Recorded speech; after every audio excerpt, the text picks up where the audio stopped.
तर धक्कादायक बातमी. रोहित पवार हे भयानक संतापलेले चित्र हे दिसत आहे व अजितदादा यांच्या अपघाताविषयी DGCAने एक चुकीची माहिती दिल्याचे पुरावे रोहित पवार यांनी दाखवले आहेत. तर पाहूया नेमकं घडलं आहे काय. तर नमस्कार, आपण पाहत आहात मराठी भूमी.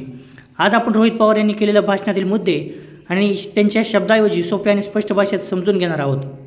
त्यांनी या संपूर्ण प्रकरणात तपास, AIB रिपोर्ट आणि संबंधित अधिकाऱ्यांच्या भूमिकेवर गंभीर प्रश्न हे उपस्थित केले आहेत. रोहित पवार म्हणतात की त्यांनी CIDला सर्व माहिती दिली आहे. CIDने प्रेस कॉन्फरन्समध्ये तपास योग्य दिशेने सुरू असल्याचं सांगितलं. पण योग्य दिशा म्हणजे नेमकं काय आहे हा त्यांचा मुख्य प्रश्न आहे. ते म्हणतात AIBचा अंतिम अहवाल आल्यानंतर सखोल तपास होईपर्यंत असं सांगितलं जातं आहे. पण AIBच्या रिपोर्टमध्ये अनेक महत्त्वाच्या गोष्टींकडे दुर्लक्ष झाल्याचं त्यांचं मत आहे. पुढचा दुसरा मुद्दा विजिबिलिटीचा मुद्दा. ते सांगतात की त्या दिवशी मुंबईत सुमारे 2500 मीटर आणि पुण्यात सुमारे 2000 मीटर विजिबिलिटी होती. नियमानुसार ठराविक मर्यादेपेक्षा कमी विजिबिलिटी असेल तर लँडिंग किंवा टेक ऑफ करणं परवानगीने योग्य नसते. तरीसुद्धा RO ग्रुपमध्ये असलेल्या अधिकाऱ्यांनी ऑल ओके असा मेसेज दिला. म्हणजे प्रत्यक्षात विजिबिलिटी कमी असताना सगळं ठीक असल्याचं का सांगितलं हा त्यांचा सवाल आहे. बारामतीला जाण्याची परवानगी कशी? पुणे विमानतळाची हद्द 55 नॉटिकल माईल आहे आणि बारामती 44 नॉटिकल माईल अंतरावर येते. मग पुण्याहून त्या विमानाला बारामतीकडे जाण्याची परवानगी ATCने कशी दिली?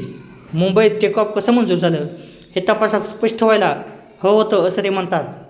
व तिसरा मुद्दा आहे पायलटचा अनुभव. काही जण म्हणतात पायलट त्या विमानतळावर प्रथमच जात होते, पण रिपोर्टनुसार 2 पायलट्सना त्या रनवेची आणि लँडिंगची प्रक्रिया पूर्णपणे माहीत होती.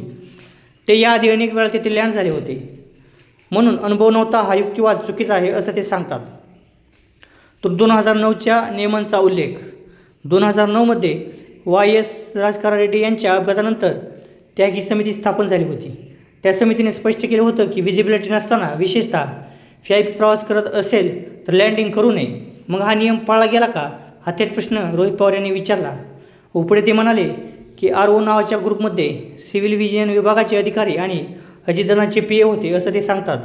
त्यामुळे या ग्रुपची भूमिका तपासली जावी आणि गरज भासल्यास FIR दाखल व्हावा अशी रोहित पवार यांनी मागणी केली.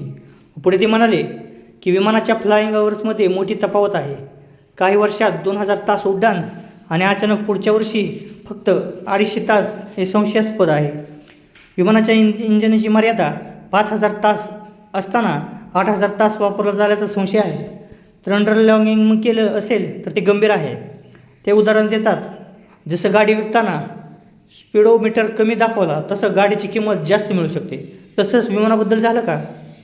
फ्लाईट प्लॅनमधील तफावत.